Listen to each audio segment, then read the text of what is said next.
ভূত প্রেত ভয় ভালোবাসা রহস্য এবং অ্যাডভেঞ্চার দিয়ে তৈরি আমাদের এই বিশেষ ঠিকানা চিচিংফা ক্লাসিক্স।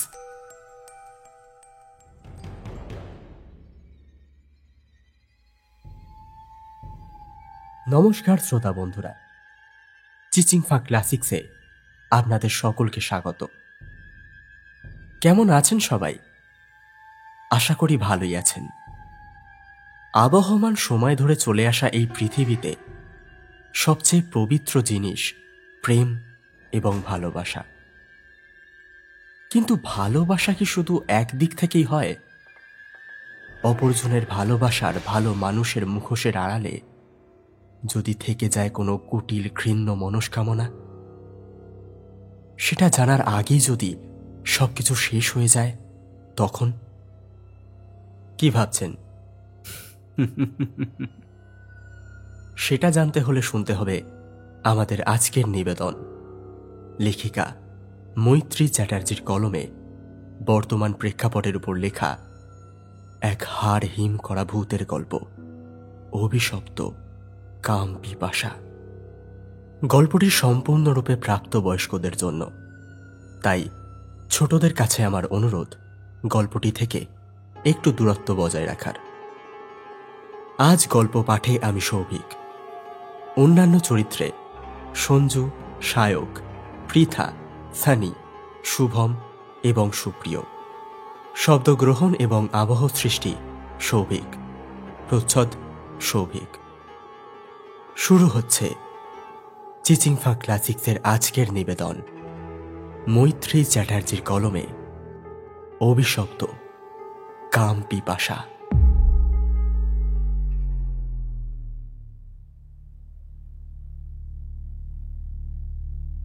একটা স্বপ্ন দেখে মাঝরাতে ধর্মর করে বিছানায় উঠে বসল অতনু।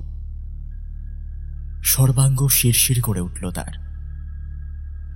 অদ্ভুত এক রোমাঞ্চকর অনুভূতি গ্রাস করছে তাকে।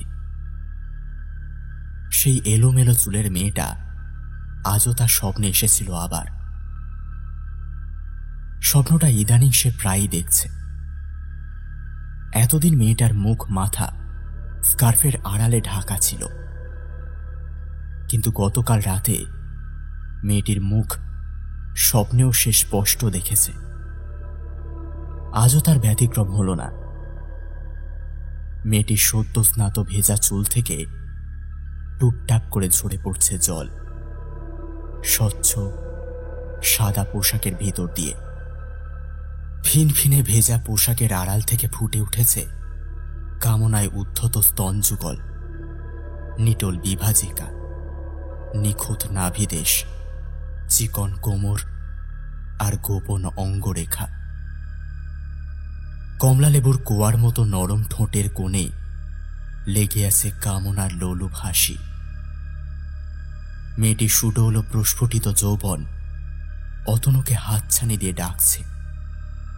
সেই ডাক উপেক্ষা করার সাধ্য নেই তার। তবে ওই স্বপ্নময়ীর সাথে একান্ত ঘনিষ্ঠতার মুহূর্তেই আজ ঘুমটা ভেঙে গেল অতনুর। স্বপ্নের ঘোর কাটতে কিছুটা সময় লাগলো তার। কি দারুণ স্বপ্নটা ছিল। কিছুক্ষণ পর সুখ স্মৃতি রোমন্থন করে বলে উঠল অতনু। হঠাৎ একটা কথা মনে পড়তেই এক লাফে বিছানা থেকে নেমে স্লিপারটা পায়ে গলিয়ে ছুটে গেল ছবি ঘরের দিকে। ঠিক এমন একটা মেয়ের ছবি তো সে এঁকেছিল বহুদিন আগে। তবে ওই ছবিতে মেয়েটির পিঠে ছিল পরীর মতো সুদৃশ্য দুখানা নকশা কাটা গোলাপি ডানা। স্বপ্নের মেয়েটি যেন সেই ডানা কাটা পরী, যার মুখ ও চেহারা হুবহু মিলে গেছে তার আঁকা ছবিটার সাথে। অবিকৃত ছবিটা ছবি ঘরেই পড়ে আছে বহুদিন ধরে। ছবির মেয়েটিকে সে একদম নিখুঁত এবং জীবন্ত করে তুলেছিল দক্ষ তুলির টানে, দিন রাত এক করে। আঁকতে আঁকতে একসময় ছবিটার প্রতি চরম আকর্ষণ অনুভব করেছিল নিজেই। তাই মোটা টাকার বায়না এলেও ছবিটা বিক্রি করার স্বাদ জাগেনি তার মনে। নিজের এই অনন্য সৃষ্টিকে স্মৃতি হিসেবে সাজিয়ে রেখেছিল এতদিন। তাই ছবিটা এই মুহূর্তে একটিবার দেখতে মন চাইছে অতনুর। কিন্তু অনেক খুঁজেও ছবি ঘরের চাবিটা পেল না। মনটা খারাপ হয়ে গেল তার। এদিকে আজ একটা জরুরি মিটিং আছে, অফিস না গেলেই নয়। তাই সময় নষ্ট না করে দ্রুত রেডি হয়ে বেরিয়ে পড়ল সে। অফিসে গিয়ে খুব স্বাভাবিকভাবেই কাজের চাপে স্বপ্নটার কথা বেমালুম ভুলে গেল অতনু। অফিসের টিফিন টাইম পর্যন্ত সব ঠিকঠাকই চলছিল, কিন্তু ব্রেকের পর থেকেই শুরু হয়ে গেল অদ্ভুতুরে সব কাণ্ড কারখানা। অতনুর মনে হলো ওর শরীরটা কেমন ভারী ভারী ঠেকছে।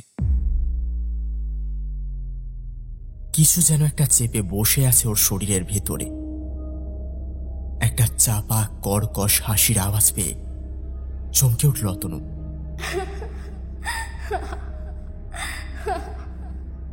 হাসির আওয়াজটা স্পষ্ট শুনেছে সে। কিন্তু হাসির শব্দটা কোথা থেকে আসছে? ভিতর থেকে কেউ কিছু বলছে নাকি আমাকে? কিন্তু তা কি করে সম্ভব? তোর কিসব ভাবছি আমি? এসব হাইটেক যুগে দাঁড়িয়ে এইসব ভাবনা অবান্তর। কোন রকম ভয় বা কুসংস্কারকে মনে স্থান দিইনি কখনো, অথচ আজ যেন কিরকম একটা অস্বাভাবিক অনুভূতি হচ্ছে আমার। এসব ভাবনা চিন্তার মধ্যে ডুবে গিয়েছিল অতনু। সম্বিত ফিরে পেল বসের ডাকে। তবে ভাবনাটাকে তখনকার মতো উড়িয়ে দিলেও একটা চাপা অস্বস্তি রয়েই গেল তার মনে। অফিস ছুটির পরেও অস্বস্তিটা গেল না কিছুতেই। মন হালকা করতে তাই সরাসরি চলে গেল বাল্যবন্ধু সুজয়ের বাড়িতে। সেখানে ইতিমধ্যেই হাজির হয়েছে বিজয়, নীতিশ, ঈশিতা এবং সুমনা। সুজয় আজ ডিনার পার্টির আয়োজন করেছে তার বাড়িতে। কথা ছিল অফিস থেকে ফেরার পথে অতনু একবার নিজের বাড়িতে ঢু মারবে, তারপর ফ্রেশ হয়ে সুজয়ের বাড়িতে চলে যাবে। কিন্তু সারাদিনের সেই দমফাটা অস্বস্তিকর অনুভূতির হাত থেকে রেহাই পেতে অতনু অফিস থেকে সরাসরি সুজয়ের বাড়িতে পৌঁছে গেল নির্দিষ্ট সময়ের আগেই। সবাই খুব খুশি হলো তাকে দেখে। সুজয়দের বাড়িতে আর নতুন কিছু ঘটল না, বরং সময়টা বেশ ভালোই কাটল বন্ধু বান্ধবদের সাথে হইচই করে। ডিনার সেরে রাত 12টা নাগাদ অতনু যখন নিজের বাড়িতে পৌঁছালো, তখন রাস্তাঘাট পুরো শুনশান। একটা কুকুর বিড়াল পর্যন্ত নেই কোথাও। অন্যান্য দিনের তুলনায় পরিবেশটা আজ একটু বেশি নিঝুম। এদিকে বাড়িতে ঢুকতেই কোথা থেকে এক ঝলক ঠান্ডা বাতাস এসে ঝাপটা মারল অতনুর গায়ে। চমকে উঠল অতনু। বদ্ধ ঘরে এমন ঠান্ডা হাওয়া আসছে কিভাবে? জানলা দরজা সবই তো বন্ধ রয়েছে। হঠাৎ একটা মাংস পচা কটু গন্ধে গা গুলিয়ে উঠল তার। ঘরে কি তবে টিকটিকি বা ইঁদুর জাতীয় কিছু মরে পড়ে আছে? কথাটা মনে হতেই লাইট অন করে চারপাশে আতিপাতি করে খুঁজে দেখল সে, কিন্তু ঘরের কোথাও কিছু খুঁজে পাওয়া গেল না। এদিকে রাত বাড়ছে, ঘুমে দু চোখ জড়িয়ে আসছে তার। অবশেষে পোশাক বদলে লাইট নিভিয়ে শুয়ে পড়ল সে।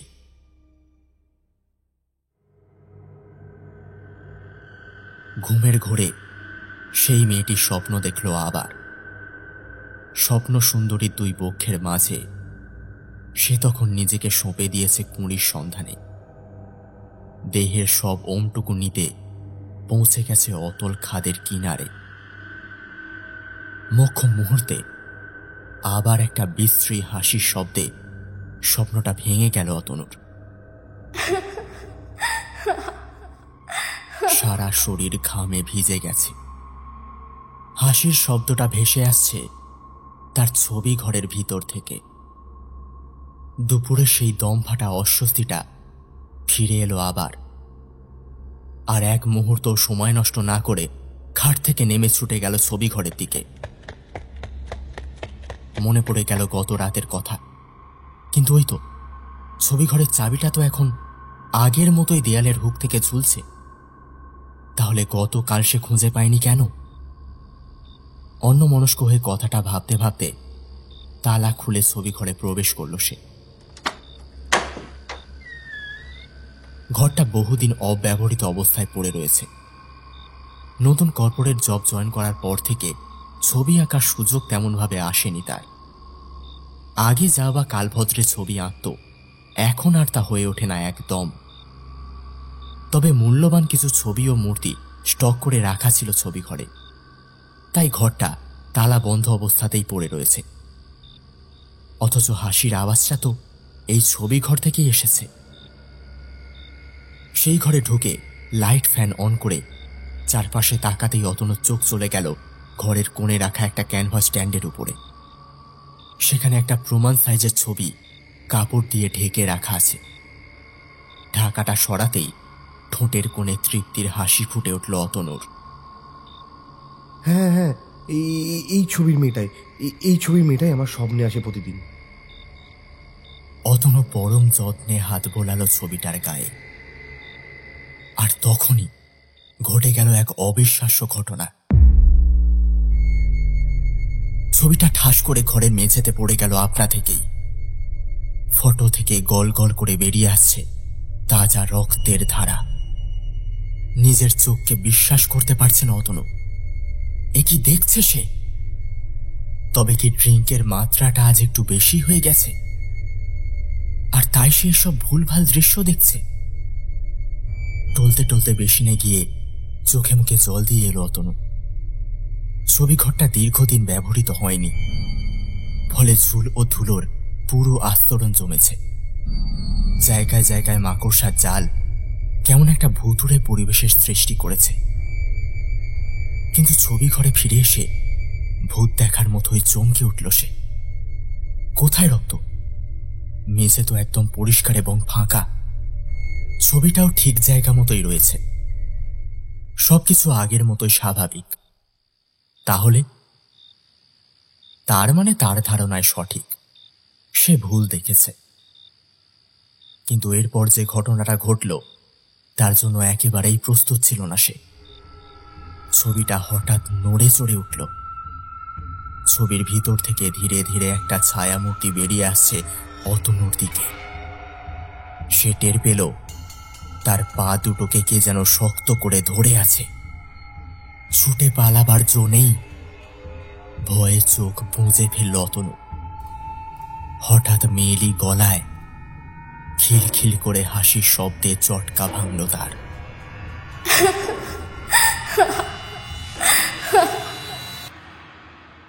চোখ খুলে তাকাতে সাহস হচ্ছে না একদম, কিন্তু কানের কাছে একটা চাপা গুঞ্জন ও ফিসফিসানি হয়ে চলছে ক্রমাগত। ফলে চমকে উঠে চোখ খুলে ফেলল সে। জানুয়ারির হাড় কাঁপানো শীতেও সর্বাঙ্গ ঘামে ভিজে গেছে তার। তবু সাহস করে চোখ মেলে তাকালো অতনু। ছায়া মূর্তিটা ততক্ষণে পরিণত হয়েছে লাস্যময়ী এক নারীতে। একই ছবির সেই মেয়েটাই তো জল জ্যান্ত হয়ে অতনুর সামনে দাঁড়িয়ে আছে এখন। কেবলমাত্র কয়েক হাতের দূরত্ব। প্রচন্ড আতঙ্কে প্রথম কয়েক সেকেন্ড গলা দিয়ে কোনো আওয়াজই বেরোলো না তার। তারপর ধীরে ধীরে সাহস ফিরে পেল সে। মেয়েটি তার আরো কাছে এগিয়ে এসেছে। এবার তার গরম নিঃশ্বাস স্পষ্ট অনুভব করছে অতনু। মেয়েটির শ্যাম্পু করা রেশম চুলের সুবাসের সঙ্গে আতরের মিষ্টি গন্ধ মিলেমিশে একটা গভীর আবেশের সৃষ্টি করেছে ছবি ঘরের ভিতরে। মেয়েটার চোখ দুটো খুব চেনা চেনা লাগছে অতনুর। আগে কোথাও যেন দেখেছে তাকে। তবে এই মুহূর্তে তার মনে হচ্ছে প্রতিদিন একই স্বপ্ন দেখার ফলে এতক্ষণ হ্যালিউসিনেট করছিল সে। হ্যাঁ ঠিক, মেয়েটি ছবিটা থেকে বেরিয়ে আসা কোনো অশরীরই নয়। মনে হচ্ছে কোনো গুণগ্রাহী কিংবা তার তৈরি মূর্তি বা ছবির ক্রেতা। এখন সশরীরে অর্ডার দিতে এসেছে হয়তো। আর সে কিনা যত সব উদ্ভট কল্পনা করে মিছিমিছি ভয় পাচ্ছে। কথাগুলো ভেবে নিজের বোকামিতে নিজেই হাসল মনে মনে। তারপর স্বভাবসিদ্ধ ভঙ্গিতে মেয়েটির চোখে চোখ রেখে জিজ্ঞেস করল, what can I do for you ma'am?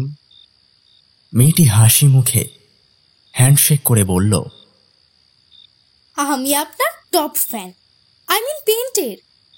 আমার একটা স্পেশাল পোর্ট্রেট এঁকে দিতে হবে আপনাকে আজ। তবে একটা কন্ডিশন আছে, ছবিটা আঁকার সময় আমার গায়ে কোনো পোশাক থাকবে না। আপনার কোনো আপত্তি শুনবো না, কিন্তু যত সময় লাগে লাগুক, আমি এখানে থাকতে রাজি আছি। ছবিটা আজই আমার চাই। এক নাগাড়ে কথাগুলো বলে হ্যান্ডব্যাগ থেকে একটা ব্ল্যাঙ্ক চেক বের করে অতনুর হাতে ধরিয়ে দিয়ে বলল, ইচ্ছে মতন অ্যামাউন্ট বসিয়ে নেবেন অতনুবাবু, এখন আঁকা শুরু করুন। এদিকে আপত্তি করা তো দূরের কথা, মুখ দিয়ে একটা শব্দও বেরোল না অতনুর। স্ট্যাচু হয়ে দাঁড়িয়ে রইল কয়েক মুহূর্ত। এমন পরিস্থিতিতে সে আগে কখনো পড়েনি। হঠাৎ তার চোখ চলে গেল ডাইনিং হলের দেওয়াল ঘড়িটার দিকে। রাত 2টো বাজে। মেয়েটি এত রাতে একা একা এসেছে, কিন্তু কিভাবে এলো এই ছবি ঘরে? বাড়ির মেন গেট তো বন্ধ রয়েছে। তাহলে গা ছমছম করে উঠল অতনুর। তারপর টেবিলের দিকে তাকাতেই সজোরে চমকে উঠল সে। কে যেন ছবি ঘরের ডেস্কে রং, তুলি, ইজেল ইত্যাদি প্রয়োজনীয় সাজ সরঞ্জামগুলো আগে থেকেই সাজিয়ে রেখেছে তার জন্য। অতনু আর কিছু ভাবতে পারল না। ওদিকে চোখের সামনে তখন দাঁড়িয়ে আছে এক দুর্নিবার আকর্ষণ। মেয়েটা কি সহজ সাবলীলভাবে পোশাক খুলতে শুরু করে দিয়েছে, যেন অতনুর সাথে তার বহু কালের পরিচয়। কিন্তু ঘটনার আকস্মিকতায় অতনু একটি বারও খেয়াল করল না যে মেয়েটির মুখ ক্রমশ বদলাতে শুরু করেছে। মেয়েটির অনাবৃত নগ্ন শরীরের আনাচে কানাচে তখন অতনুর কামাতুর দৃষ্টি অনবরত ঘুরে বেড়াচ্ছে। তার ইহজাগতিক সমস্ত চেতনা লুপ্ত হয়েছে সম্ভোগের বাসনায়। ছবি আঁকার কথা ভুলে গিয়ে ক্ষুধার্ত বাঘের মতো ঝাঁপিয়ে পড়ল সে মেয়েটির উপরে। কয়েক সেকেন্ড সব চুপচাপ। হঠাৎ ইলেকট্রিক শক খাওয়ার মতো অতনুর শরীরটা দ্রুত গতিতে ছিটকে আছড়ে পড়ল দেওয়ালের গায়ে। সঙ্গে সঙ্গে রক্ত বেরিয়ে গেল টাইলসে মাথা ঠুকে। চোখে অন্ধকার দেখল অতনু। নিস্তেজ হয়ে ঝিমিয়ে পড়ার মুহূর্তে সে দেখতে পেল তার আঁকা ছবিটা সম্পূর্ণ বদলে গেছে। মেয়েটির পিঠে থাকা সুদৃশ্য ডানা দুটো পরিণত হয়েছে দুটো কদর্যর লোমশ ডানায়। ঠোঁটের কষে কালচে রক্তের ধারা। দুটো সদন্ত বেরিয়ে এসেছে ঠোঁটের দুপাশ থেকে। জ্ঞান হারালো অতনু। কতক্ষণ অজ্ঞান হয়ে পড়েছিল তা খেয়াল নেই তার। একসময় ধীরে ধীরে চোখ মেলে তাকালো সে। ঘরের মেঝেতে চাপ চাপ রক্ত। অতনুর কপালের এক পাশ থেকে রক্ত রস চুঁইয়ে পড়ছে তখনও। উঠে বসার চেষ্টা করেও ব্যর্থ হলো সে। প্রথম কয়েক সেকেন্ড কিছুই মনে করতে পারল না অতনু। তারপর ছবিটার দিকে চোখ পড়তেই সব মনে পড়ে গেল তার। ছবির মেয়েটা এখনো সেই বিভৎস রূপ ধরেই দাঁড়িয়ে আছে ক্যানভাসে। অতনুর মনে হলো এক্ষুনি তাকে পালাতে হবে এখান থেকে, কিন্তু কোনো মতে উঠে বসলেও দাঁড়াবার যে ক্ষমতাই নেই তার শরীরে। কোনো ব্যালেন্স পাচ্ছে না পায়ে। চিন্তিত মনে পায়ের দিকে তাকাতেই হৃৎপিণ্ডটা ধক করে লাফিয়ে গলার কাছে চলে এলো তার। পা দুটো সরু কাঠির মতো শরীরের নিচ থেকে হালকাভাবে ঝুলে আছে। কোনো জোর নেই তাতে। সমস্ত রক্ত মাংসকে যেন শুষে নিয়েছে পা দুটো থেকে। ভয়ার্ত কণ্ঠে চেঁচিয়ে ওঠে অতনু। কিন্তু সেই আর্ত চিৎকার শোনার মতো কেউ ছিল না কোথাও। নিস্তব্ধ ছবি ঘরে চিৎকারটা প্রতিধ্বনিত হয়ে তার নিজের কাছেই ফিরে এলো বারবার। চোখের নিমেষে ছবি থেকে দুটো লম্বা হাত বেরিয়ে এলো তার গলা লক্ষ্য করে। এসব কি সত্যিই ঘটছে তার সাথে, নাকি সে জেগে জেগে স্বপ্ন দেখছে মাত্র? মাথা কাজ করছে না তার। ভয়ে চোখ বুজে ফেলল অতনু। কিন্তু চোখ বোঝার ঠিক আগের মুহূর্তে শেষবারের মতো ছবিতে যার মুখটাকে সে স্পষ্ট দেখেছিল, তাতে সে নিশ্চিত বুঝেছিল তার মৃত্যু ঠেকাবার আর কোনো উপায় নেই। আর ঠিক তেমনটাই ঘটল শেষে। মৃত্যু ভয়ে যখন সে ঠক ঠক করে কাঁপছিল, সেই মুহূর্তে সে দেখতে পেল তার চোখের সামনে লোহার রডের মতো ধাতব দুটো পা শূন্য থেকে ঝুলছে। সে কিছু বুঝে ওঠার আগেই পা দুটো এগিয়ে সে এক বেমক্কা লাথি কষালো অতনুর তলপেটে। পেট চেপে মাটিতে বসে পড়ল সে। নিম্নাঙ্গে প্রচন্ড জোরে আঘাত পেয়ে চোখে অন্ধকার দেখল অতনু। জ্ঞান হারাবার আগেই সেকেন্ডের ভগ্নাংশে অতনুর মুন্ডুটাকেও হ্যাঁচকা টানে দম দেওয়া পুতুলের মতো ঘুরিয়ে দিল দুপাশে। মুন্ডুটা অনবরত চক্রাকারে ঘুরছে। থেমে গেলেই সে যেন আবার খেলার ছলে চাবি ঘুরিয়ে দম দিচ্ছে। সেই অবস্থায় অতনুর কাঠির মতো ঝুলন্ত পা দুটোকেও চেপে ধরে পুরোপুরি সেঁধিয়ে দিল তার পেটের ভিতরে। একটা খচাত করে শব্দে মুন্ডটা উপড়ে নিতেও বেশি সময় লাগলো না তার। শ্মশানের নীরবতা বিরাজ করছে এখন ছবি ঘরের ভিতরে। সেই মৃত্যুপুরীর চারদিক শুনশান। এমনকি রাতচরা পাখিরাও যেন টু শব্দটি করতে ভুলে গেছে। শেষ রাতে সমস্ত নিস্তব্ধতা ভেঙে খান খান হয়ে গেল এক নারকীয় হাসি আর কটকট কচড় মচড় শব্দে। পাশে মৈত্রদের বাড়ির কাজের মেয়ে মালতী প্রতিদিনের মতো কাক ভরে উঠে ফুল তুলতে এসেছিল অতনুদের বাগানে। হঠাৎ সেই বিশ্রী হাসি আর কচকট শব্দ শুনে শিউরে উঠল সে। গায়ে কাঁটা দিচ্ছে তার। সবকিছু কিরকম অস্বাভাবিক ঠেকছে তার কাছে। কান পেতে ভালো করে শুনে সে বুঝতে পারল শব্দটা তার আটিশবাবুর ঘর থেকেই আসছে। মালতী কাজের মেয়ে হলেও বেশ আকর্ষণীয়।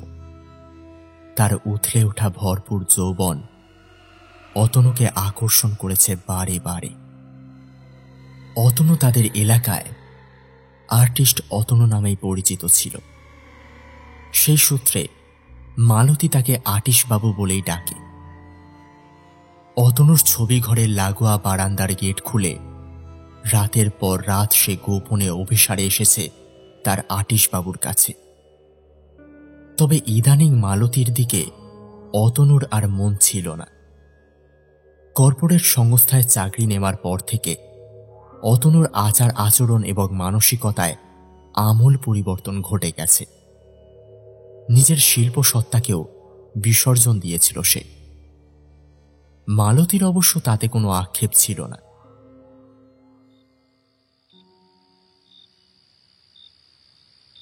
মাস চারেক আগে পথ দুর্ঘটনায় মৈত্রবাবুর স্ত্রী গত হবার পর থেকে তার সাথে মালতীর ঘনিষ্ঠতার সূত্রপাত হয়।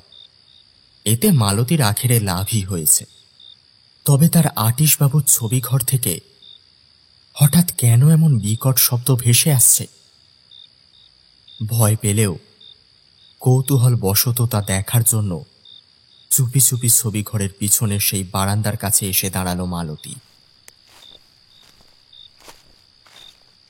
গেটে তালা দেওয়া রয়েছে। মালতী বুদ্ধি করে হাতে একটা লাঠি নিয়ে এসেছিল, রোজই আনে।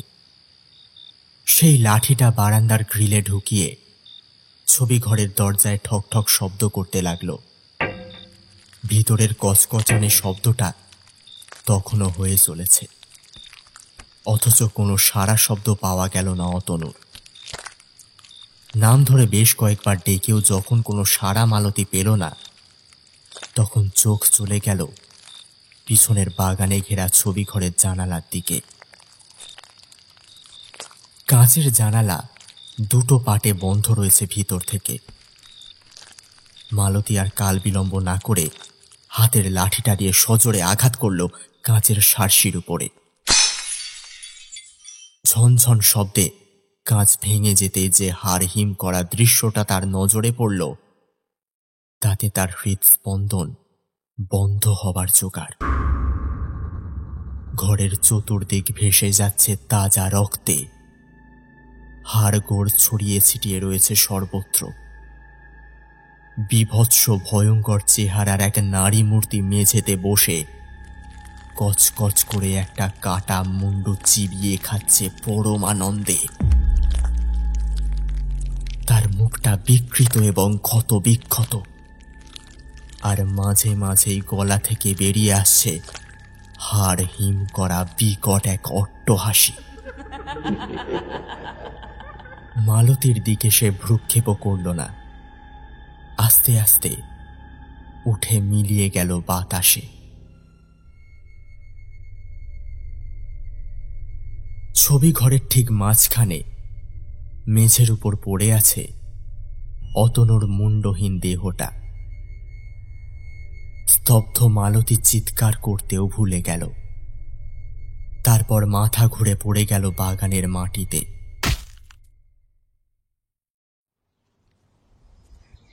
যখন জ্ঞান ফিরল তখন সকাল হয়ে গেছে। চোখ মেলে তাকিয়ে দেখল গোটা পাড়া উপচে পড়েছে অতনুদের বাড়িতে। এমন সময় পুলিশের গাড়ি এসে থামল গেটের কাছে।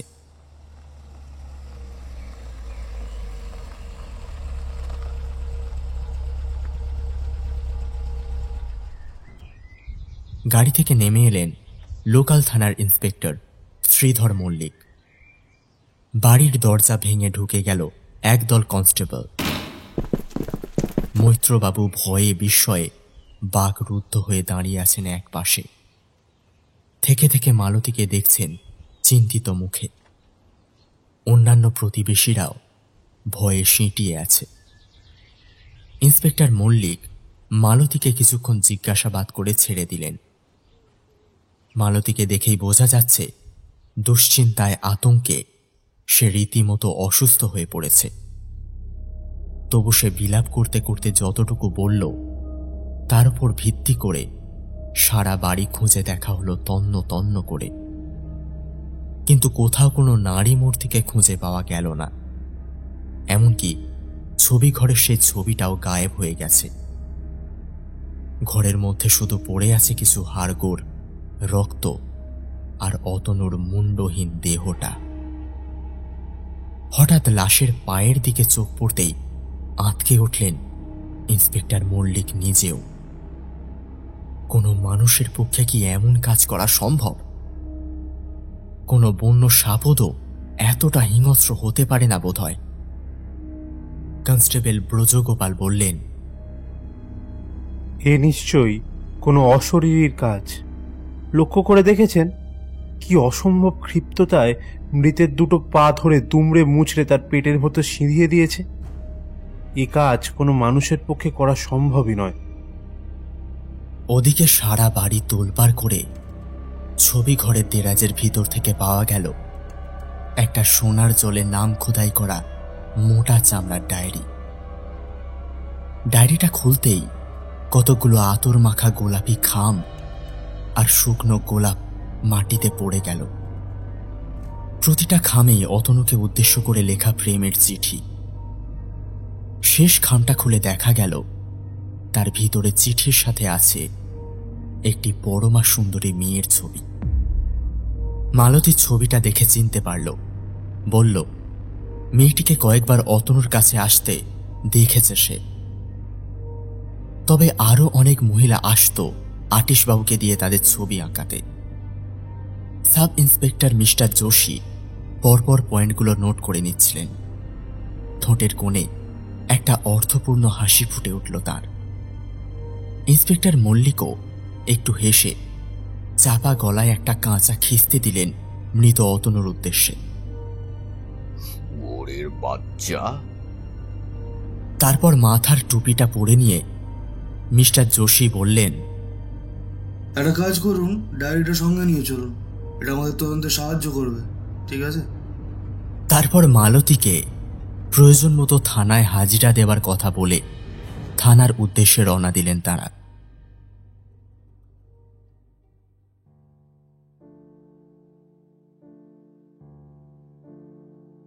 দিন 7 পরের কথা। ডায়েরিটা পড়া শেষ করে একটা দীর্ঘশ্বাস ফেললেন ইন্সপেক্টর মল্লিক। ডায়েরিতে সেই পরমা সুন্দরী সম্বন্ধে তেমন কোনো তথ্য পাওয়া না গেলেও অতনুর ব্যক্তিগত জীবন ও চরিত্র সম্পর্কে অনেক কিছু জানা গেছে। সুন্দরী মেয়েদের সাথে আলাপ করে তাদের ভোগ করাই ছিল অতনুর একমাত্র উদ্দেশ্য। নামী শিল্পী হওয়ার খাতিরে তার কাছে সুন্দরী মহিলাদের ভালোই আনাগোনা ছিল। তাদের মধ্যে যারা ছবির মডেল হিসেবে কাজ করতে চাইত তাদের সাথে শর্ত সাপেক্ষে অতনু শারীরিক সম্পর্ক গড়ে তুলত গোপনে। বহু মেয়ের পোর্টফোলিও রয়েছে অতনুর ডায়েরির পাতায় পাতায়। প্রতিটি ছবির নিচে তাদের ডিটেলস দেওয়া আছে। মোটামুটি সকলের হদিশ পেলেও সুন্দরী মেয়েটির কোনো খোঁজ পাওয়া গেল না। এর মধ্যে মালতী এসে একটা চমকপ্রদ তথ্য দিয়ে গেল যা সে জানাতে ভুলে গিয়েছিল। মিস্টার মল্লিক মালতীর জবানবন্দি নিলেন নতুন করে। মালতী জানালো ওই পরমা সুন্দরী মেয়েটি অতনুর কাছে প্রায় দিনই আসত। দুজনে হইচই আড্ডায় মেতে থাকত। দু একবার তাকে সামনে বসিয়ে ছবি আঁকতে দেখেছে সে তার আর্টিস্টবাবুকে। কিন্তু প্রায় মাস 4 ধরে মেয়েটিকে আর আসতে দেখা যায়নি। মালতীর কথা শুনে চমকে উঠলেন ইন্সপেক্টর মল্লিক। এখনো অতনুর কিছু বন্ধু এবং অফিস কালিকদের জেরা করার কাজ বাকি আছে। তার উপর ওই সুন্দরী মেয়েটির অনুপস্থিতিও বেশ সন্দেহজনক। তাই আর দেরি না করে সাব ইন্সপেক্টর যোশীকে সঙ্গে নিয়ে অতনুর অফিসে রওনা দিলেন মিস্টার মল্লিক। সকলকে জিজ্ঞাসাবাদ করে তাঁরা জানতে পারলেন অতনু ভীষণ ইন্ট্রোভার্ট ছিল। কারোর সাথে বিশেষ প্রয়োজন ছাড়া কথাবার্তা বলতো না বা মেলামেশা করত না। অফিস কালিকদের মধ্যে একমাত্র সুজয় দাশগুপ্তই ছিল অতনুর ঘনিষ্ঠ বন্ধু এবং ব্যাচমেট। সুজয় প্রথমে পুলিশকে কিছু জানাতে চায়নি, কিন্তু ইন্সপেক্টরের হাতে মেয়েটির ছবি দেখে ভূত দেখার মতোই চমকে উঠেছিল সে, যা পুলিশের তীক্ষ্ণ এবং অভিজ্ঞ নজর এড়ায়নি। তাই প্রবল জেরার চাপে মুখ খুলতে বাধ্য হল সুজয়। শুরুতেই সে আমতা আমতা করছে দেখে ইন্সপেক্টর রীতিমতো ধমক দিয়ে বললেন, কোনো কথা গোপন করবেন না সুজয় বাবু, একেবারে গোড়া থেকে বলুন কি কি ঘটেছিল। ছবিটা দেখে আপনি এমন চমকে উঠলেন কেন? মেয়েটি কি আপনার চেনা? যদি তাই হয় তাহলে মেয়েটির পরিচয় কি? অতনুবাবুর অস্বাভাবিক মৃত্যুর সাথে মেয়েটির কি কোনো যোগসূত্র আছে? সত্যি কথা না বললে আপনিও কিন্তু ফেঁসে যাবেন সুজয় বাবু। আর কোনো উপায় না দেখে বলতে শুরু করল সুজয়। হ্যাঁ, মেয়েটি আমার পরিচিত। ওর নাম লিজা। অতনুর সাথে লিজার আলাপ হয়েছিল এবছর ফেব্রুয়ারিতে উড়িষ্যার চন্দ্রভাগা বিচে আয়োজিত international sand and art competition cum ফেস্টিভ্যালে। দুজনেই আমন্ত্রিত অতিথি হিসেবে যোগদান করেছিল সেই উৎসবে। কিন্তু ধীরে ধীরে তাদের মধ্যে আলাপ আরও গাঢ় হতে থাকে। অতনুর মাধ্যমেই লিজার সাথে আমার পরিচয় হয় পড়ে। লিজা নিজেও একজন খুব ভালো শিল্পী ছিল। এমন সময় সুজয়কে থামিয়ে দিয়ে সাব ইন্সপেক্টর যোশী চোখ সরু করে বলে উঠলেন, 1 মিনিট দাঁড়ান। শিল্পী ছিল মানে এখন আর কি তিনি নেই? কোনো উত্তর না দিয়ে সুজয় চোখ নামিয়ে মুখ কাঁচুমাচু করে দাঁড়িয়ে আছে দেখে ইন্সপেক্টর মল্লিকের ঠোঁটের কোণে একটা অর্থপূর্ণ হাসি ফুটে উঠল। হাতের রুলটা দিয়ে সুজয়ের ডেস্কে সজোরে ঘা মেরে বললেন, যা যা জানেন সাফ সাফ বলুন, নইলে কপালে দুঃখ আছে। সুজয় এবার চোখ তুলে বলল, লিজা একদিকে যেমন অপরূপ সুন্দরী, তেমনি আবার দেশি বিদেশি নানা রকম পেন্টিং সম্বন্ধে তার জ্ঞান ছিল অগাধ। ফলে লিজার সাথে পরিচয় হয়ে আখেরে লাভবানই হয়েছিল অতনু। লিজার ওপর প্রথম থেকেই অতনুর নজর ছিল। লিজা পরমা সুন্দরী হলেও নিরহংকারী এবং ভারী মিষ্টি স্বভাবের মেয়ে ছিল, কিন্তু তার আত্মসম্মান বোধ ছিল প্রবল। ফলে লিজাকে পাওয়া অত সহজ ছিল না। অতনু তাই ধীরে ধীরে বুদ্ধি করে এগোতে থাকে। সে ছিল পাক্কা অভিনেতা। একসময় লিজার মন জিতে তার বিশ্বাস অর্জন করতে সক্ষম হয় সে। ফলে প্রেমের জালে জড়িয়ে লিসাও অতনুকে ততদিনে ভালোবেসে ফেলেছে। আর সেই সুযোগে অতনু মনে মনে লিজাকে ভোগ করার ফোন দিয়ে আঁটতে থাকে। এমনকি সেই স্বার্থ সিদ্ধির জন্য লিজাকে তার সাথে ঘর বাঁধার মিথ্যে স্বপ্নও দেখায় অতনু। লিজার আঁকার সরঞ্জামগুলো ছিল আকর্ষণীয় এবং অত্যাধুনিক।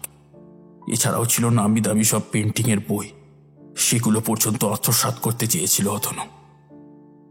এদিকে হবু স্বামী হবার সুবাদে সরল বিশ্বাসে অতনুর কাছে বাড়ির ডুপ্লিকেট চাবিটা রেখে দিয়েছিল লিজা। আর সেই সুযোগ কাজে লাগিয়েই অতনু একদিন লিজার বাড়ির বাথরুমে গোপন ক্যামেরা ফিট করে দেয়। এর কিছুদিন পর অতনু আমাকে লিজার কয়েকটা স্নানরত নগ্ন ছবি দেখিয়ে বলেছিল, পুরো চুমু ছবি, এইগুলো ভাইরাল হলে না সারা জীবন বসে খেতে পারবো। কি বলিস? ছবি ও ভিডিওগুলো দেখে আমি চমকে উঠলাম। আমি আর অতনু ছিলাম যাকে বলে হরিহর আত্মা। তবু আমি ওর এই ঘৃণ্য মানসিকতার বিরুদ্ধাচরণ করেছিলাম বলে সেই জঘন্য কাজ থেকে বিরত থেকেছিল কিছুদিনের জন্য। তারপর একদিন অতনুর ছবি ঘরে একটা নগ্ন নারীর পেন্টিং দেখতে পেলাম, যার চেহারা হুবহু লিজার সাথে মিলে যায়, শুধু মুখের আদলটা একটু অন্যরকম। সেই ছবিতে লিজার শরীরের প্রতিটা ভাঁজ উপত্যকা গোপন অঙ্গ নিখুঁত তুলির টানে জীবন্ত করে তুলেছে অতনু। আমি ছবিটার দিকে বিস্ময়ে নিষ্পলক তাকিয়ে আছি দেখে অতনু বলল, লিজা নিজেকে এক্সপোজ করতে চায় না, তাই তো ওর নগ্ন ছবি আঁকার ইচ্ছে পূরণ করতে ওর শানের দৃশ্য গোপন ক্যামেরায় বন্দি করে নিয়েছিলাম। বিয়েটা তো জাস্ট একটা অছিলা, তার আগেই ওকে বিছানায় তুলবো একদিন। কথাটা শুনে হতভম্ব হয়ে দাঁড়িয়ে রইলাম কিছুক্ষণ। অতনুর চোখে মুখে তখন কামনার লোভ লালসা চিকচিক করছে।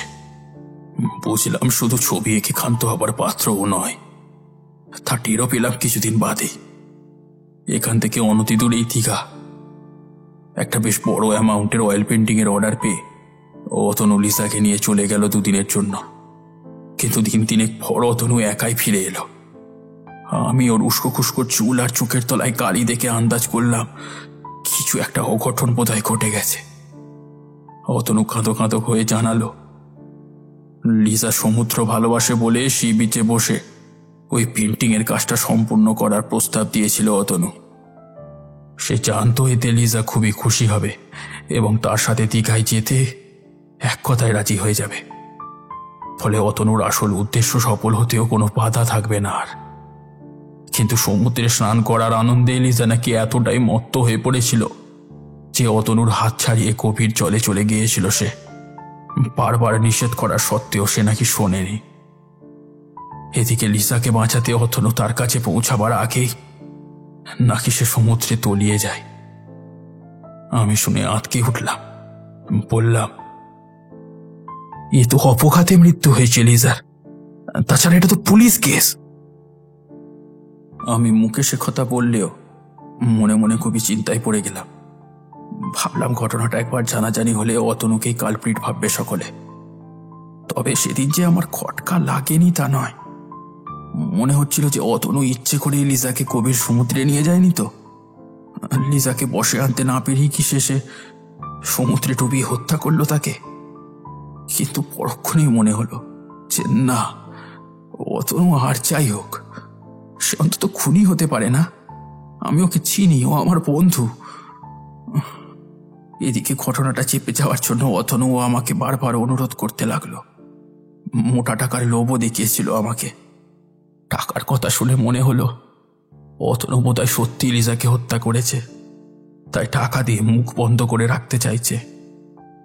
তবে এটাও মনে হয়েছিল যে অতনু যদি খুন নাও করে, যদি অন্য কোনো কারণেও লিজার মৃত্যু হয়ে থাকে বা সে নিখোঁজ হয়ে যায়, তাহলেও ঘটনাটা জানাজানি হয়ে গেলে পুলিশ অতনুর সাথে সাথে আমাকেও সন্দেহ করবে এবং গ্রেপ্তার করে নিয়ে যাবে।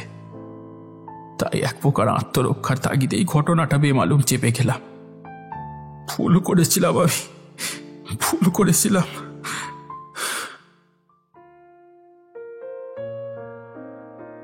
লিজা ছিল অনাথ।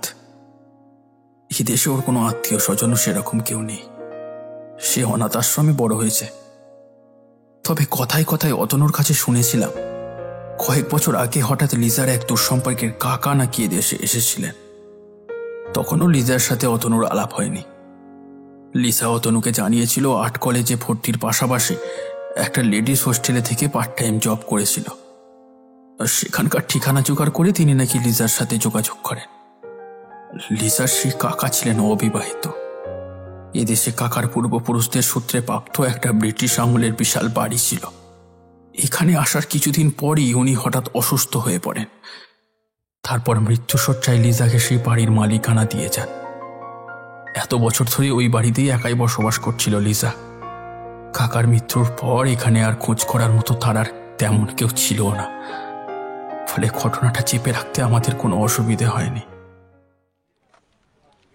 কিন্তু আজ এসব কাণ্ড দেখে বুঝতে পারছি অতনুই লিজাকে হত্যা করেছে এবং লিজার অতৃপ্ত আত্মা অতনুকে মেরে প্রতিশোধ নিয়েছে। বিশ্বাস করুন স্যার, লিজার কোনো ক্ষতি আমি চাইনি। লিজার সাথে আমার একটা খুবই মিষ্টি বন্ধুত্বপূর্ণ সম্পর্ক ছিল। আমি কেবলমাত্র ওদের দুজনের সুখী দাম্পত্য জীবন দেখতে চেয়েছিলাম। তাই অতনুকে ওর চরিত্র সূত্রে লিজাকে বিয়ে করার কথাও বলেছিলাম আমি, কিন্তু অতনু তা কানেও নেয়নি। সুজয় আরো কিছু বলতে যাচ্ছিল, কিন্তু তার কথা শেষ হবার আগেই অফিস ঘরের পরিবেশটা কেমন যেন বদলে গেল। শীততাপ নিয়ন্ত্রিত বদ্ধ কাঁচের ঘরে একটা ধমকা ঝোড়ো বাতাস কোথা থেকে উড়ে এলো। সবার চোখে মুখে তখন বিস্ময় ফুটে উঠেছে। হঠাৎ সুজয়ের টেবিল থেকে সমস্ত ফাইল, কাগজপত্র ইত্যাদি আপনা আপনি উড়ে যেতে লাগলো ঘরের চারিদিকে। সিলিংয়ে ধাক্কা খেয়ে কিছু ফাইল মাটিতে পড়ে গেল। ভারী পেপার ওয়েটটা অদ্ভুতভাবে উড়ে গিয়ে সজোরে গিয়ে লাগলো সুজয়ের কপালে। কপাল ফেটে গল গল করে রক্ত বেরিয়ে এলো সঙ্গে সঙ্গে।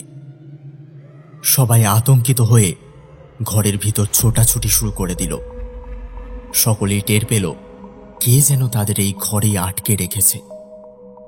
দরজা খুলে বেরোনোর কোনো উপায় নেই। হঠাৎ ঘরের লাইটগুলো নিভে গেল এক এক করে। মনে হচ্ছে কোনো আদিম অরণ্যের গভীরে এসে পড়েছে সকলে। চারপাশে আলকাতরার মতো ঘুটঘুটে অন্ধকার। আশেপাশে কিচ্ছু নজরে পড়ছে না, শুধু সেই অন্ধকার ফুঁড়ে এগিয়ে এসেছে সাপদের মতো হিংস্র জ্বলন্ত দুটো চোখ।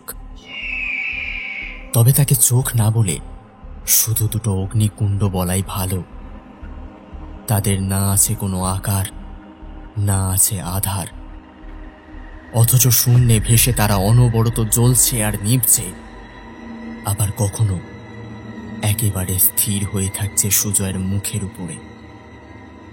প্রচন্ড ভয় পেয়ে পালাতে গিয়েও থমকে গেল সুজয়। পালাবে কি করে? তার কোমর থেকে পায়ের পাতা অবধি যে অসাড় হয়ে গেছে।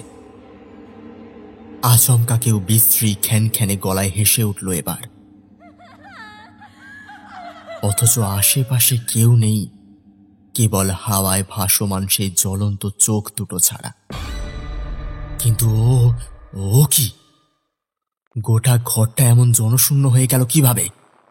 কয়েক সেকেন্ড আগেই তো সবাই ছিল। কনস্টেবল ব্রজগোপাল, ইন্সপেক্টর মল্লিক গেলেন কোথায়? আর অফিসের অন্যান্যরা?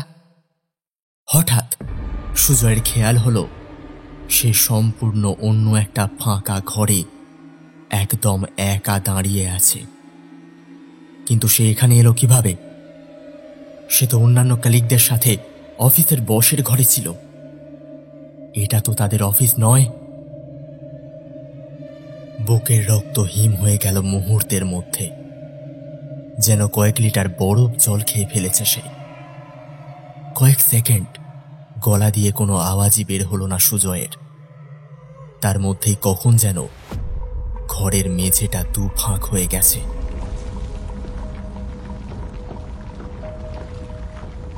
একটা গহ্বরের সৃষ্টি হয়েছে, যার ভিতরে থই থই করছে সমুদ্রের আঁশটে নোনা জল। সুজয়ের পা থেকে কোমর পর্যন্ত সেই জলে ডুবে গেল। এক নারকীয় অট্টহাসি ভেসে আসছে। জলস্তর বাড়ছে ক্রমশ। এবার বাঁচাও বাঁচাও বলে প্রচন্ড আতঙ্কে মরিয়া হয়ে আর্তনাদ করে উঠল সুজয়। পাশের ঘরে লোকজনের ভিড়, কথাবার্তা শোনা যাচ্ছে। উন্মাদের মতো ছোটাছুটি করে ঘরের জানালায় দরজায় করাঘাত করতে লাগলো সুজয়। কিন্তু তার আর্তনাদ শুনে তাকে বাঁচাতে কেউই এলো না। কি করেই বা আসবে? কোনো অলৌকিক মায়া বলে কারো কানেই পৌঁছাচ্ছে না তার সেই গগনভেদী আর্তনাদ। এমন সময় হঠাৎ মনে হলো কানের কাছে ফ্যাঁস ফ্যাঁসে স্বরে তার নাম ধরে কেউ ডাকছে। সুজয়, সুজয়। সুজয় ভয়ার্ত চোখে এদিক ওদিক তাকিয়ে দেখল সেই নোনা জলের গহ্বর থেকে ভেসে আসছে পরিচিত মেয়েলি কণ্ঠে কান্নার শব্দ। একটি মেয়ে করুণ স্বরে সুজয়ের কাছে প্রাণ ভিক্ষা চাইছে আর বলছে, সুজয়, আমাকে বাঁচাও সুজয়, অতনুর হাত থেকে আমাকে বাঁচাও। ও আমাকে জলে ডুবিয়ে মেরে ফেলবে। বাঁচাও সুজয়, বাঁচাও, প্লিজ বাঁচাও। সুজয়ের এবার মনে পড়ে গেল 5 মাস আগেকার সেই ভয়ঙ্কর রাতের কথা। নাটকের মঞ্চের মতোই তার চোখের মঞ্চে অভিনীত হয়ে চলল একের পর এক টুকরো টুকরো দৃশ্য।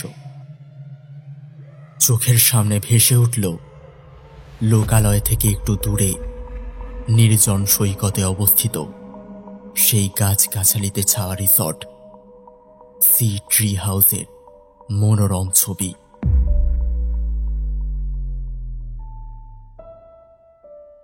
রিসর্টের সেকেন্ড ফ্লোরে পাশাপাশি দুটো ডিলাক্স রুম। রুম নাম্বার DL13-এ রং প্যালেট আর তুলি হাতে বসে আছে অপূর্ব সুন্দরী এক তরুণী। তার সামনে রাখা ক্যানভাসে নীল সমুদ্রের ছবি আঁকা। সামান্য ফিনিশিং টাচ বাকি আছে ছবিটায়। মেয়েটি প্রসন্ন মুখে তাকিয়ে আছে সেদিকে। এমন সময় রুম নাম্বার DL14 থেকে দুজন সুদর্শন তরুণ বেরিয়ে এসে DL13-এ নক করতেই সেই সুন্দরী মেয়েটি উঠে দরজা খুলে দিল হাসি মুখে। শুরু হয়ে গেল ঠাট্টা তামাশা, হই হই আড্ডা। হাসির ফোয়ারা আর কথাবার্তার আওয়াজে গম গম করে উঠল রিসর্টের শান্ত নিরিবিলি পরিবেশটা। এভাবে তাদের তিনজনের মধ্যে হাসি ঠাট্টা খুনসুটির পর্ব চলল আরো কিছুক্ষণ। ডিনারের অর্ডার আগেই দেওয়া ছিল। রুম বয় এসে পার্সেল দিয়ে গেল ইতিমধ্যে। সঙ্গে ছিল সার্ভিং ডিশ, বাউল, স্পুন ইত্যাদি, এবং থামস আপের একটা বিগ ফ্যামিলি প্যাক। পার্সেল খুলে সবার প্লেটে ডিনার সার্ভ করে দিল মেয়েটি। সে হার্ড ড্রিঙ্কে অভ্যস্ত নয়, তাই তার জন্য সফট ড্রিঙ্কের অর্ডার দেওয়া হয়েছে। মেয়েটি খুব খুশি হল থামস আপের বিগ প্যাকটা দেখে। দৃশ্যগুলো ছবির মতো ভেসে উঠেছে সুজয়ের চোখের সামনে। ঠিক এমন সময় তার কানের কাছে আবার সেই ফ্যাঁস ফ্যাঁসে গলাটা ভেসে এলো। কিরে, মনে পড়েছে সব? চিনতে পেরেছিস? এবার চিনতে পেরেছিস? ঘটনার আকস্মিকতায় সুজয় যেন নিজের নামটাও ভুলে গেল। ভয়ে তার গলা বুজে আসছে। পরপর দৃশ্যে দেখা চেনা মুখগুলো অচেনা ঠেকছে তার। দু চোখ ঝাপসা হয়ে আসছে ক্রমশ, কিন্তু মুহূর্তের মধ্যে হাড় হিম করা একটা বিকট অট্টহাসি তাকে জাগিয়ে দিল আবার। হ্যাঁ, ওই তো তিনজনের মুখ স্পষ্ট দেখা যাচ্ছে। সেদিনে লিজা আর অতনুর সাথে নির্জন সৈকতে সে রিসর্টের ঘরে সে যে নিজেই ছিল। পূর্ব পরিকল্পনা অনুযায়ী অতনু লিজাকে নিয়ে রিসর্টে পৌঁছানোর পরপরই সুজয়ও সেখানে উদ্দেশ্যে রওনা দেয়। লিজার মনে যাতে কোনো রকম সন্দেহ না হয় সেজন্য অতনু প্রথম থেকেই পাশাপাশি আলাদা দুটো রুমে থাকার ব্যবস্থা করেছিল। এদিকে কয়েক ঘন্টা পর সুজয়কে রিসর্টে আসতে দেখে খুব অবাক হয়ে যায় লিজা। অতনু ও লিজার সামনে অবাক হওয়ার ভান করেছিল সেদিন। সুজয় নকল অভিমান দেখিয়ে বলেছিল, তোরা তো আমাকে ইনভাইট করলি না, তাই সারপ্রাইজ দিতে আমি এখানে চলে এলাম। সুজয়ের কথাটা সরল মনেই বিশ্বাস করেছিল লিজা। একরকম খুশিও হয়েছিল মনে মনে। ট্রিপটা হইচই করে এনজয় করা যাবে এই ভেবে। সেদিন ডিনারে পছন্দের ডিশ পেয়ে লিজা আনন্দে মেতেছিল, কিন্তু সে যদি একটু নজর দিত তাহলে দেখতে পেত খেতে খেতে অতনু এবং সুজয় পরস্পরের মুখ চাওয়াচাওয়ি করছে, আর তাদের চোখে মুখে খেলা করছে এক ধূর্ত শয়তানের হাসি।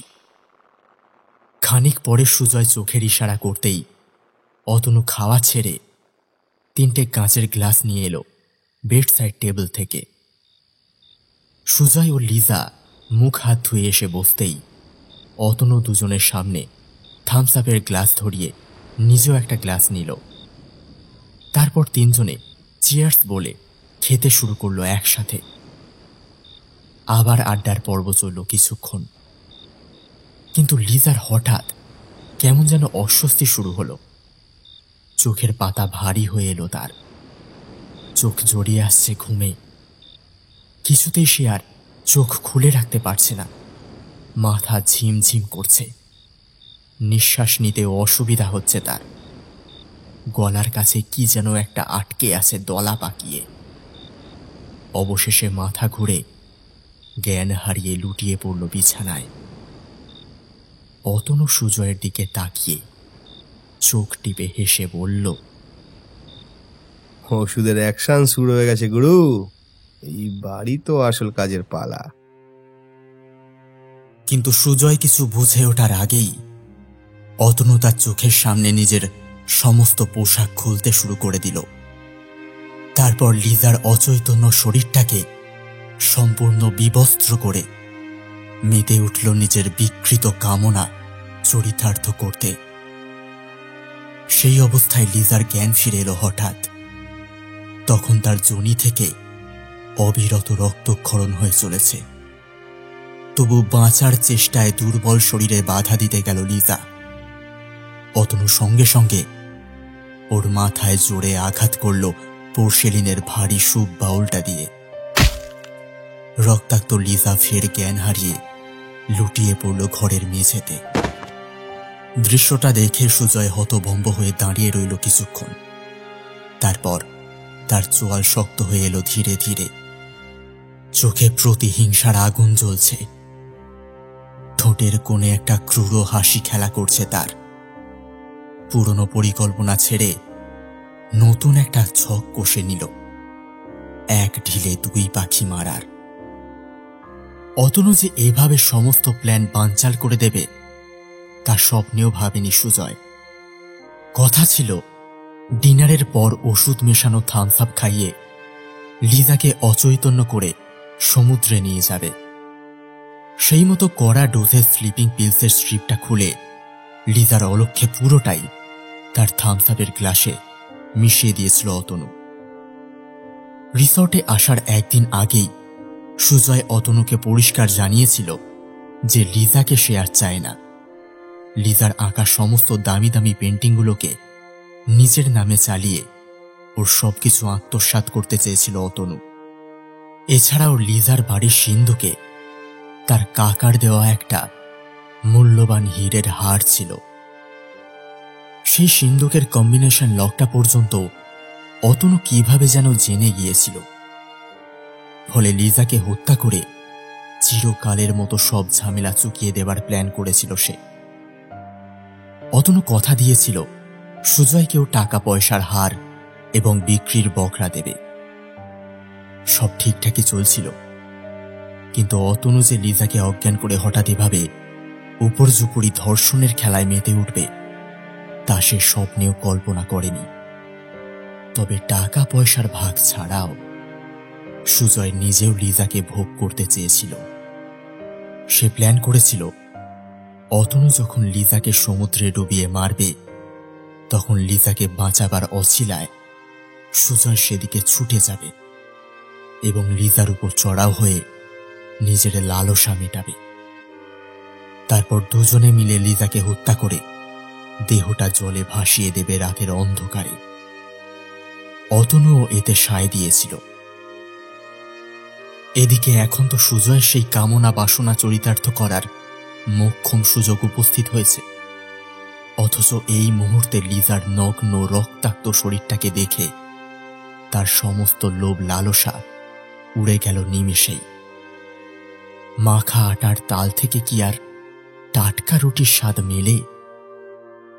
অন্যের ব্যবহার করা জিনিসের প্রতি তার কোনো কালেই কোনো মোহ নেই, তা সে যতই আকর্ষণীয় বস্তু হোক না কেন। তাই সে ভয়ঙ্কর একটা ফন্দি আঁটল মনে মনে। অতনু যখন লিজাকে জলে ডুবিয়ে মারতে উদ্যত হবে তখন আচমকা পিছন থেকে সুজয় অতনুর গলা টিপে ধরবে। তারপর দুজনের দেহ ওভাবেই সমুদ্রে ফেলে রেখে চম্পট দেবে।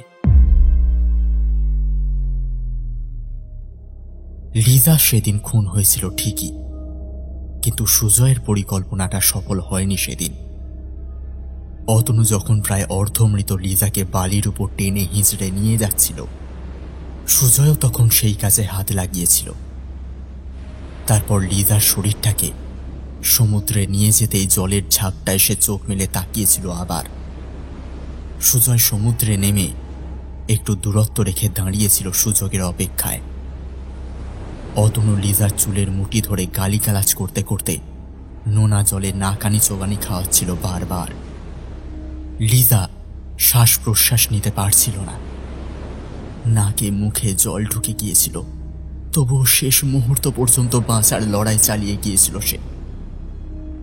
আর্ত কণ্ঠে বারবার সাহায্য চেয়ে অদূরে দাঁড়িয়ে থাকা সুজয়কে কাকুতি মিনতি করে বলেছিল, সুজয়, আমাকে বাঁচাও, অতনু আমাকে মেরে ফেলবে, বাঁচাও সুজয়, প্লিজ বাঁচাও। কিন্তু সুজয় চরম প্রতিহিংসার হাসি হেসেছিল সেদিন। খাবি খেতে খেতেও তা স্পষ্ট দেখেছিল লিজা। শেষ মুহূর্তে সে ধুঁকতে ধুঁকতে ক্ষীণ কণ্ঠে অভিশাপ দিয়ে বলে গিয়েছিল, আমি আবার ফিরে আসব প্রতিশোধ নিতে। তারপর সুযোগ বুঝে সুজয় যখন অতনুর পিছনে গিয়ে দাঁড়িয়েছিল ততক্ষণে লিজার মৃতদেহটা ঢেউয়ের ধাক্কায় বহু দূরে ভেসে গেছে। হঠাৎ সেই মুহূর্তে একটু দূরে লাইট হাউসের দিক থেকে একটা জিপের আওয়াজ কানে এলো সুজয়ের।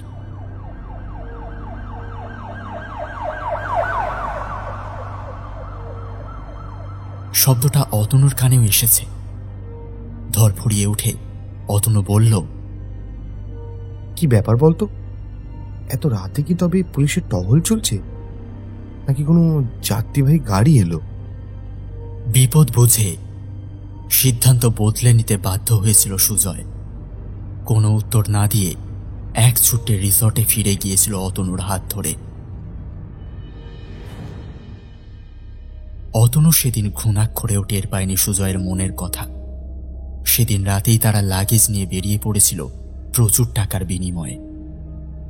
রুম বয় রঘু প্রথম থেকেই তাদের কাজে সাহায্য করেছিল। রিসর্টের ম্যানেজারও অতনুর বহুদিনের পরিচিত। নতুন নতুন মেয়ে নিয়ে অতনু প্রায়ই এই রিসর্টে এসে ওঠে, তাই রঘু কিংবা ম্যানেজারকে হাত করতে বিন্দুমাত্র বেগ পেতে হয়নি অতনু ও সুজয়কে। এরপর তারা বেশ কিছুদিন অন্যত্র গা ঢাকা দিয়ে থাকে, তারপর ফিরে আসে যে যার বাড়িতে। কিন্তু সমুদ্র কখনো কিছু নিলেও তা আবার ফিরিয়ে দেয়। তাই তো লিজার পচা গলা বিকৃত মৃতদেহটাও ফিরে এসেছিল প্রকৃতির নিয়মেই, আর কালের নিয়মে ফিরে এসেছিল তার অতৃপ্ত আত্মা, সেই নির্মম হত্যার চরম প্রতিশোধ নিতে।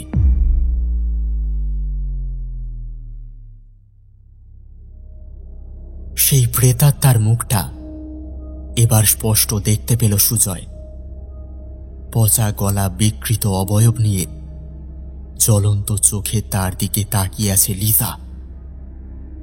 সুজয় বারবার ক্ষমা চাইল হাত জোর করে। নিজের মুখে সব অপরাধ স্বীকার করল সে। কিছুক্ষণের জন্য সব কেমন চুপচাপ হয়ে গেল। লিজার বিকৃত মুখেও কিছুটা পরিবর্তন ঘটল যেন, ঠিক যেমন ভাবে জীবিত মানুষের মুখের অভিব্যক্তি বদলাতে দেখা যায় সেভাবেই। অট্টহাসি থামিয়ে কিছুক্ষণ চুপ করে রইল সে। চোখের সেই জ্বলন্ত দৃষ্টিটাও এখন আর নেই। সুজয় কিছুটা স্বস্তি পেল এসব দেখে। এমনকি চারপাশে তাকিয়ে দেখল নোনা জলের যে গহ্বর সৃষ্টি হয়েছিল মেঝেতে, তা এখন আর নেই। সাহস করে ধীরে ধীরে উঠে দাঁড়ালো সুজয়। এই তো পায়ে জোর ফিরে এসেছে, সবকিছু আগের মতোই স্বাভাবিক। লিজা বা অন্য কোনো অশরীরীর অস্তিত্ব আর টের পাওয়া যাচ্ছে না। তাহলে সে কি স্বপ্ন দেখছিল নাকি হ্যালিউসিনেট করছিল এতক্ষণ? 7-5 ভাবতে ভাবতে ঘরের দরজার কাছে গেল সুজয়। ওই তো অফিসে এখন টিফিন ব্রেক চলছে। পাশের ঘর থেকে সকলের কথাবার্তা শোনা যাচ্ছে। ক্যান্টিন বয় রথিন রোজকার মতো চায়ে গরম বলে হাঁক পেরে সকলের ডেস্কে চায়ের কাপ এবং টিফিন ইত্যাদি রেখে যাচ্ছে। এই চায়ে চায়ে চায়ে গরম, চা খাবে নাকি বাবু? নিয়ে আসবো নাকি টেবিলে? সুজয় হাঁপ ছেড়ে বাঁচল। যাক বাবা, সব ঠিকই আছে। কি যে সব আবল তাবল স্বপ্ন দেখছে সে। গতরাতে ঘুম হয়নি তেমন। একে প্রচুর কাজের চাপ, তার উপর মাথা কাজ করছিল না লোকাল থানার ইন্সপেক্টরকে অফিসে আসতে দেখে। তাই কখন ঘোরের ভিতর এই স্টোররুমে এসে সে ক্লান্তিতে ঘুমিয়ে পড়েছে তা তার খেয়াল নেই। আর তার ফলেই এই বিপত্তি। নিজের কীর্তিতে নিজেই হেসে ফেলল সুজয়। কিন্তু সে ভাবতেও পারেনি যে তার ধারণাটা কতটা ভুল ছিল। সুজয় মুক্তির আনন্দে দরজার চৌকাঠে যেই পা রাখতে যাবে, এমন সময় দুটো লৌহ কঠিন হাত সাঁড়াশির মতো চেপে বসল তার গলায়। তীব্র অট্টহাসি প্রতিধ্বনিত হয়ে ফিরে আসতে লাগলো বারবার। চৌকাঠ থেকে তার পা দুটো কেউ হিড় হিড় করে টানতে টানতে আবার ঘরের ভিতরেই নিয়ে গেল তাকে। প্রচন্ড আতঙ্কে দিশাহারা সুজয় এবার বুঝতে পারল সে স্বপ্ন দেখেনি, যা দেখেছে সব সত্যি। অসহায় লিজার কাতর মুখটা তার চোখের সামনে ভেসে উঠল আবার। বারবার কাকুতি মিনতি সত্ত্বেও সুজয় তাকে নির্মম মৃত্যুর মুখে ঠেলে দিয়েছিল হাসতে হাসতে। লিজা জলের মধ্যে হাত পা ছুঁড়ে নানাভাবে বাধা দেওয়ার চেষ্টা করছিল। বিশাল ঢেউয়ের ধাক্কায় লিজাকে বাগিয়ে আনতে বেশ বেগ পেতে হচ্ছিল অতনুকে। সুজয়ের পেশিবহুল শরীরে ভালোই জোর। তাছাড়া সে ওয়েট লিফটিং প্র্যাকটিস করে, ফলে শক্তি বেশি অনেকটাই। তাই শেষ অবধি সুজয়ই নিজের হাতে শ্বাসরোধ করে হত্যা করে লিজাকে। হত্যা করার মুহূর্তে হাসতে হাসতে বিদ্রুপের সুরে সুজয় বলে চলে, তোর খুব বাঁচার শখ তাই না রে?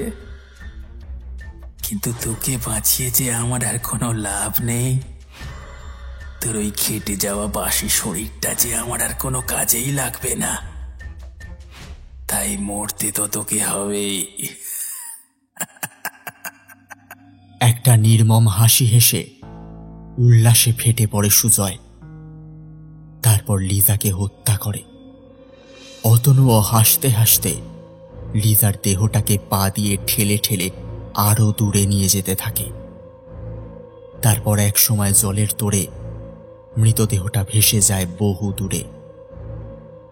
সুজয় সেই সুযোগে পিছন থেকে অতনুকে খুন করতে উদ্ধত হয়েছিল, কিন্তু জিপের আওয়াজে তার সেই পরিকল্পনা ব্যর্থ হয়ে যায়। অতনু নিজের কৃতকর্মের সাজা পেয়ে গেছে ইতিমধ্যেই। এবার সুজয়ের পালা। হঠাৎ সুজয়ের খেয়াল হলো যে ঘরটাকে এতক্ষণ সে অফিসের স্টোর রুম ভাবছিল, সেটা আসলে নির্জন সৈকতের সেই রিসর্টের রুম। Room number DL13। এ কি করে সম্ভব? সে কি এখনো হ্যালিসিনেট করছে, নাকি সবটাই সত্যি ঘটছে তার সাথে? সুজয় আর কিছু ভাবতে পারল না। সানাসির মতো হাত দুটো ততক্ষণে আরো জোরে চেপে বসেছে তার গলায়, অথচ কাউকেই দেখা যাচ্ছে না। চোখ দুটো বিস্ফারিত হয়ে জিভটা ঠেলে বেরিয়ে আসতে চাইছে তার। শেষ মুহূর্তে ফের হাতের চাপটা গলা থেকে আলগা হয়ে এলো। সে দেখতে পেল ঘরের মেঝেটা আবার দুফাঁক হয়ে গেছে। চতুর্দিক নোনা জলের গহ্বরে ভর্তি। জলের আষ্টে গন্ধের সাথে সেখান থেকে বেরিয়ে আসছে গলিত শবের বিশ্রী মাংস পচা গন্ধ। গা গুলিয়ে উঠল সুজয়ের। ঘর তো নয়, এ যেন নরককুণ্ড।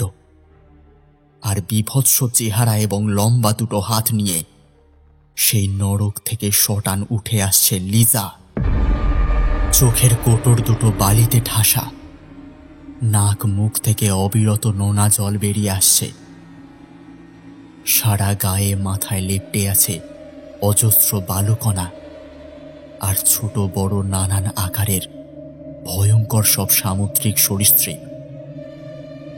সেগুলো এবার লিজার পচা গলা শরীর ছেড়ে সাপের মতো কিলবিলিয়ে উঠছে সুজয়ের গা বেয়ে। তাদের প্রতিটি মরণ কামড় সুজয়ের দেহের সব রক্ত শুষে নিল নিমেষেই। তারপর চুলের মুঠি ধরে ওর রক্ত শূন্য শরীরটাকে কিছুক্ষণ বালিয়ারির উপর টেনে হিঁচড়ে নিয়ে চলল সমুদ্রের দিকে। অবশেষে সুজয়ের গোটা শরীরটাকেই দুমড়ে মুচড়ে ভাঙা খেলনার মতো ছুঁড়ে ফেলে দিল সমুদ্রের গভীরে। সেই ভয়াবহ দৃশ্যের সাক্ষী রইল কৃষ্ণপক্ষের কালো রাত, নির্জন শুনশান সমুদ্র সৈকত, আর সেই ভাঙাচোরা রিসর্ট। লিজা সেই রিসর্টের কোনো কর্মীকেই বাঁচতে দেয়নি, যারা তার হত্যাকাণ্ডের সাথে প্রত্যক্ষ এবং পরোক্ষভাবে জড়িয়েছিল। আর যারা নির্দোষ তারা রক্ষা পেয়েছে এবং রিসর্ট ছেড়ে চলে গেছে ওই ঘটনার পরেই। ওদিকে সুজয়কে তার অফিসে জেরা করতে গিয়ে যে অবিশ্বাস্য ঘটনার সম্মুখীন মিস্টার মল্লিক হয়েছিলেন, তার কোনো কুলকিনারা তিনি করতে পারছিলেন না। অলৌকিক কিছুর অস্তিত্বে বিশ্বাস করতে তার মন চাইছিল না। অথচ যেদিন তিনি অতনুর ডায়েরিতে লিজার ছবি দেখেছিলেন, তার কয়েক মাস আগে সমুদ্রের পাড়ে একটি অজ্ঞাত পরিচয় রমণীর নগ্ন পচা গলা দেহ পড়ে থাকতে দেখা যায়। মুখটা এতই বিকৃত হয়ে গিয়েছিল যে চেনা দায়। বডিটা মর্গে পাঠানো হলেও কেউ ক্লেম করতে আসেনি। অতনুর ছবি ঘরে ওর ডেড বডিটা দেখতে গিয়ে মৈত্রবাবুর কাজের মেয়ে মালতীর কাছ থেকে একটি মেয়ের বিষয়ে বেশ কিছু কথা জানতে পেরেছিলেন। মেয়েটি নাকি অতনুর কাছে প্রায়ই আসত, কিন্তু ইদানিং বেশ কয়েক মাস ধরে তাকে আর আসতে দেখা যায়নি।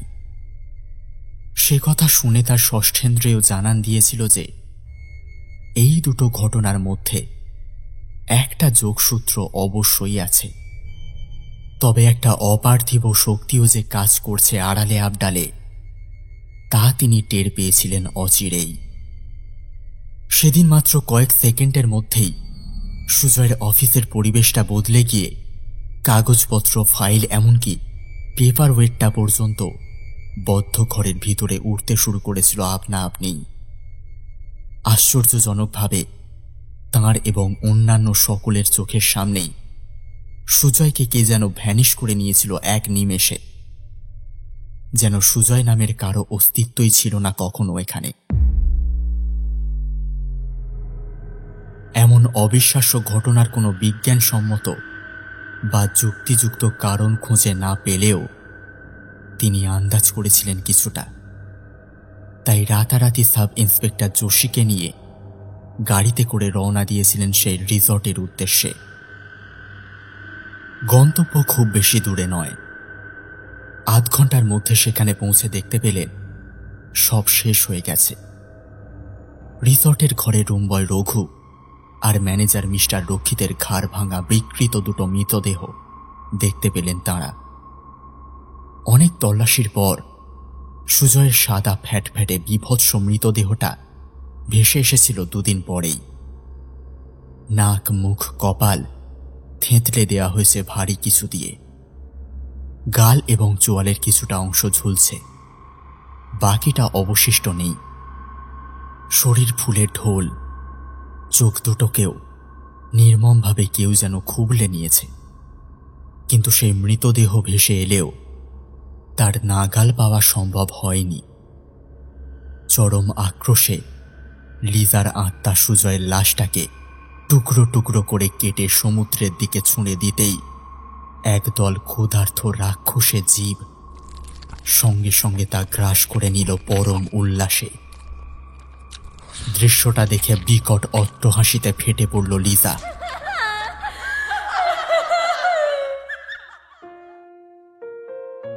সে এবার মুক্তি পাবে। চোখে জল এসে গেল মিস্টার মল্লিকের মতো দুধে পুলিশ ইন্সপেক্টরেরও। তিনিও যে লিজার বয়সী একটি মেয়ের বাবা। লিজার আত্মা মুক্তি পাবে এবার। ইন্সপেক্টর মল্লিক লিজার আত্মার শান্তি কামনা করলেন মনে মনে।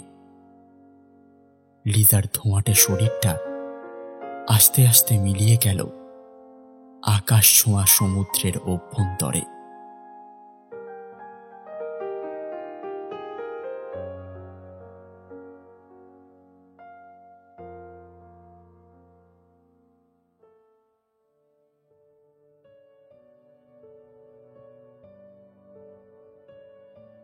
তাহলে কেমন লাগলো আমাদের আজকের গল্প? যদি গল্পটি ভালো লেগে থাকে তাহলে আমাদের চ্যানেলটা সাবস্ক্রাইব করতে ভুলবেন না, আর সাথে গল্পটি শেয়ার করুন নিজের বন্ধু বান্ধব এবং নিজের প্রিয়জনের সাথে, যাতে তারাও আমাদের গল্পটা শুনতে পারে এবং আমাদের পরিবারের অন্তর্ভুক্ত হতে পারে। এবং কমেন্ট করে জানান গল্পটি আপনাদের কেমন লাগলো। তাহলে আজ আসি, দেখা হচ্ছে পরের গল্পে। সকলকে শুভরাত্রি, সবাই ভালো থাকবেন এবং শুনতে থাকবেন চিচিং ফাং ক্লাসিক্স।